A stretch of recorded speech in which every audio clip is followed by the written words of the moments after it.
Chers téléspectateurs, bonjour et bienvenue dans ce magazine version 2021. Un sujet d'actualité aujourd'hui important, ici à Mougins, sur l'action pénitentiaire d'insertion et de probation dans la lutte contre l'alcoolisme.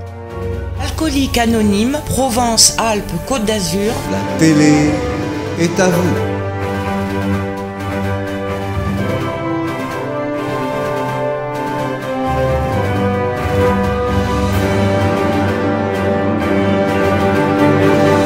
Sophie, bonjour. Qu'est-ce que le SPIP, votre rôle et votre mission? Alors le SPIP, Service pénitentiaire d'insertion et de probation, c'est un service qui existe depuis une vingtaine d'années, un service du ministère de la Justice. Notre mission principale, c'est de lutter contre la récidive.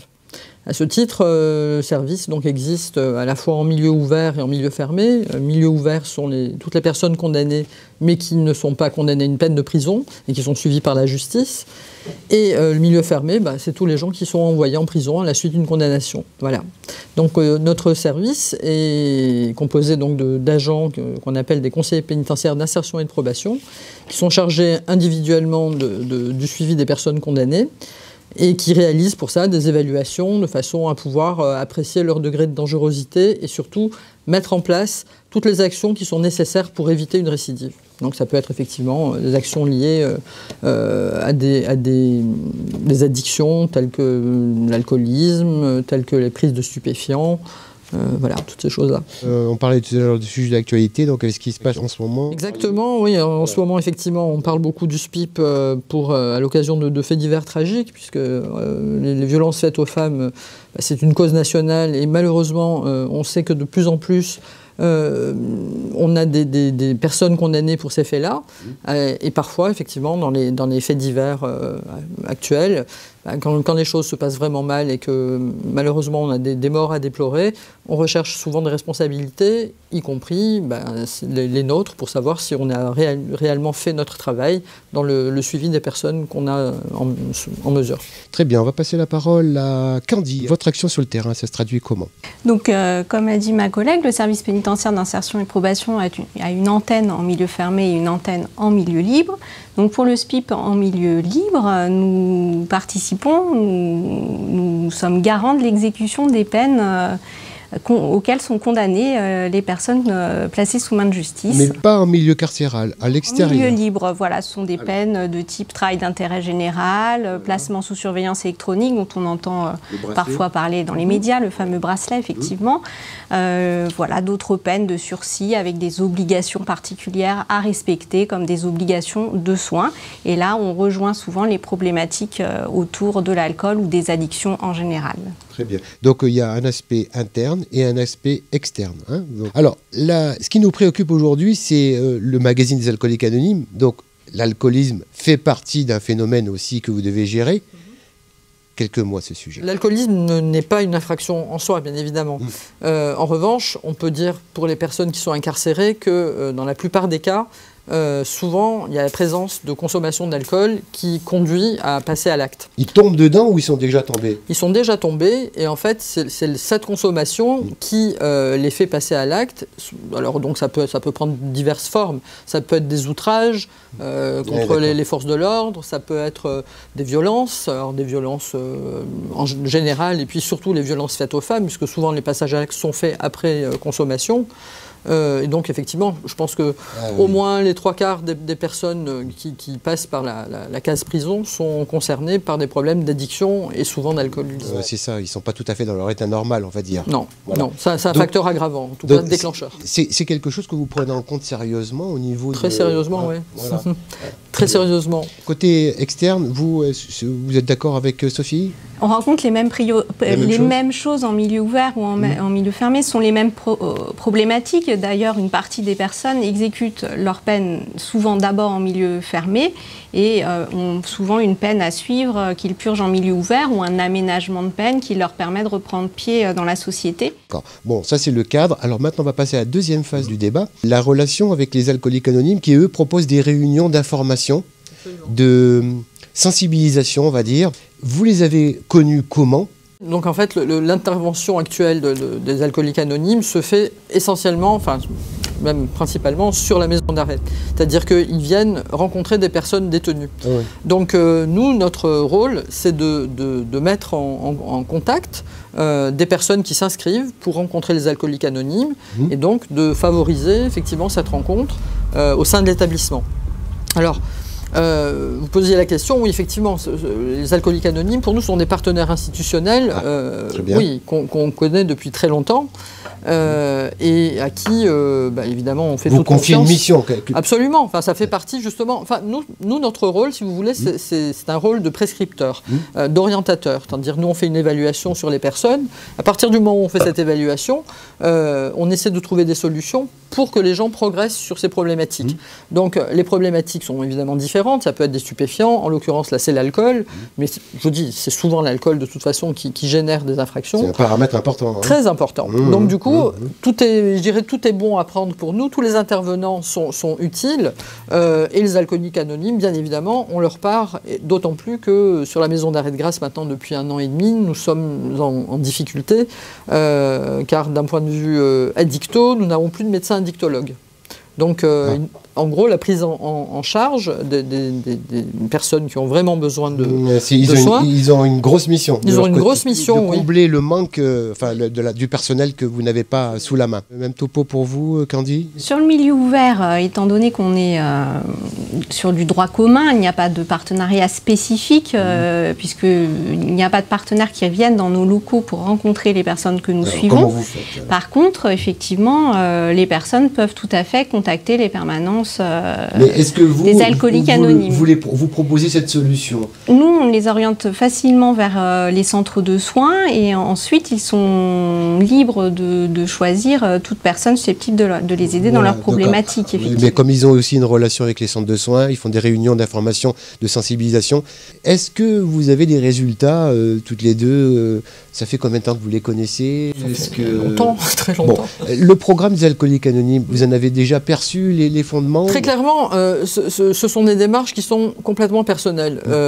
Nous, on sait quelle est la plus-value pour une personne qui est en prise avec ses difficultés face à l'alcool, d'aller vers les alcooliques anonymes. Après, chacun sait que c'est la même démarche qu'on fait et à l'extérieur et à l'intérieur, à savoir qu'il y a des gens pour lesquels cette démarche est vraiment celle qui va leur permettre de se sortir du chaos de l'alcool, et d'autres pour lesquels ce n'est pas forcément la meilleure solution. Mais il faut laisser au moins la possibilité à chaque personne de connaître l'existence des alcooliques anonymes et d'essayer d'y aller et de voir si c'est bien ou pas. Le coup, bien sûr. Vous avez un petit peu une notion du travail que réalisent les alcooliques anonymes au sein des prisons. Oui.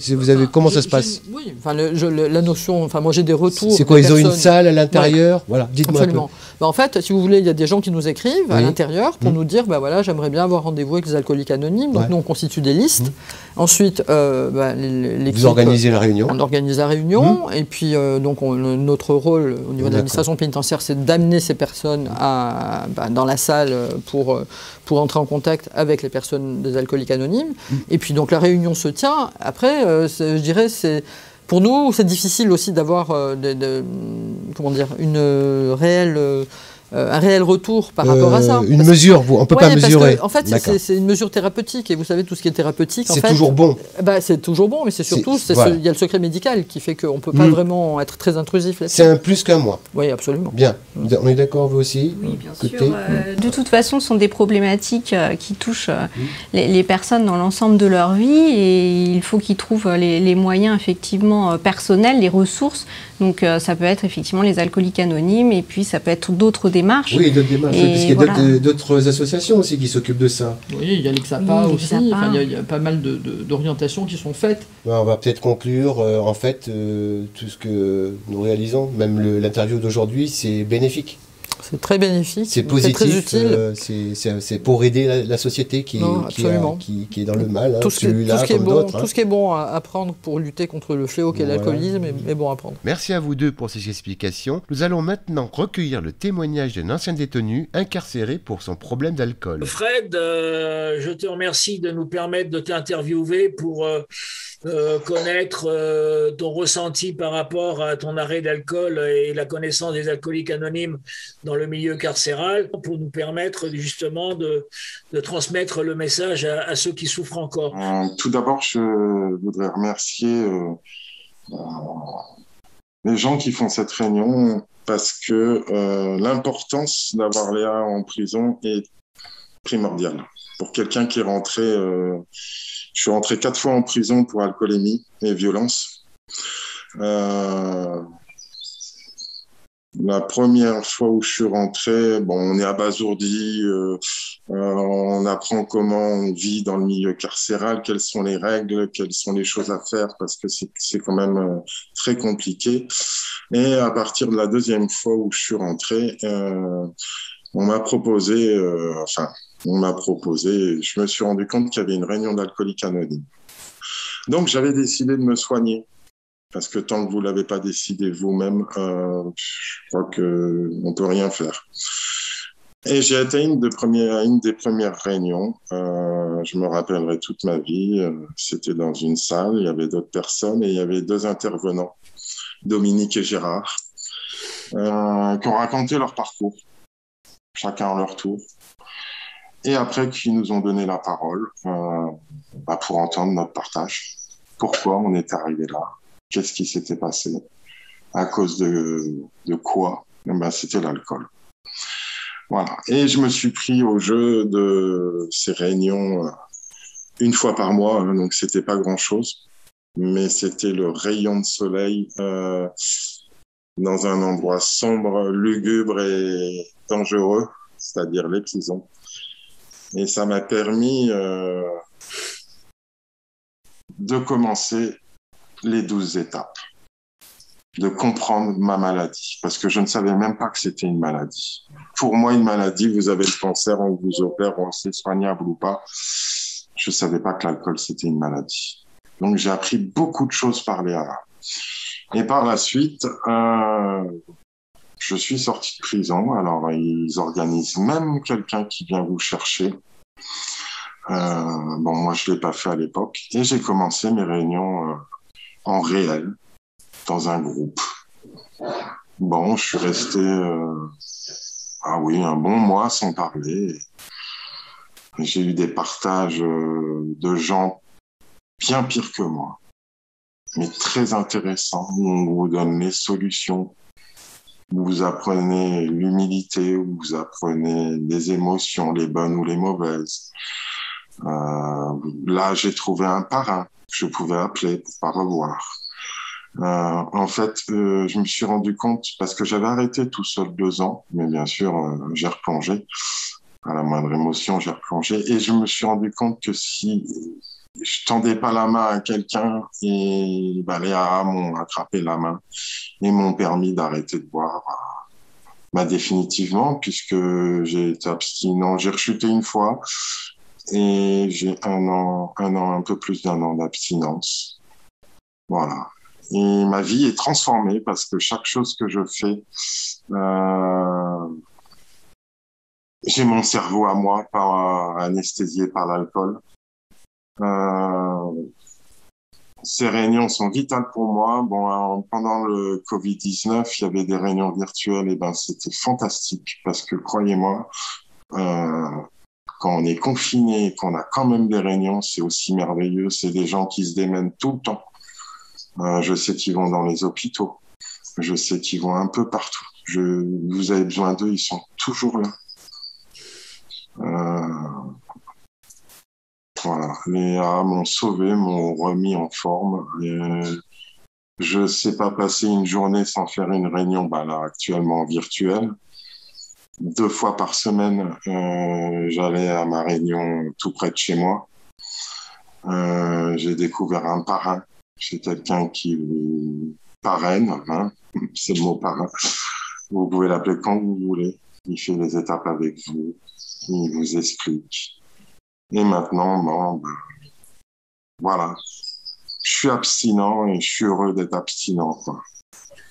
Et ça, depuis, je ne retourne plus en prison. J'ai repris ma vie en main. Je suis parti de France parce que je me suis rendu compte trop de stress. Et je suis arrivé aux Caraïbes. les gens sont tous gentils. Voilà, ça m'a transformé la vie. Et je suis toujours dans des réunions d'Alcooliques Anonymes, même à 10 000 kilomètres. J'ai toujours les mêmes amis en réunion de ma réunion où j'allais, ou d'autres réunions que je fais, celle de Paris, Montsartou, Grasse, Cannes-sur-Mer, Vence, ils sont partout. Et vous, si vous l'avez décidé, ça marche vraiment. Je te remercie, Fred, de ton témoignage. C'est vraiment émouvant et je sens bien que cette aventure que tu as eue est derrière toi et aujourd'hui, tu es maintenant au soleil et le soleil te permet d'avoir véritablement une vie heureuse. Et c'est le but de la manœuvre.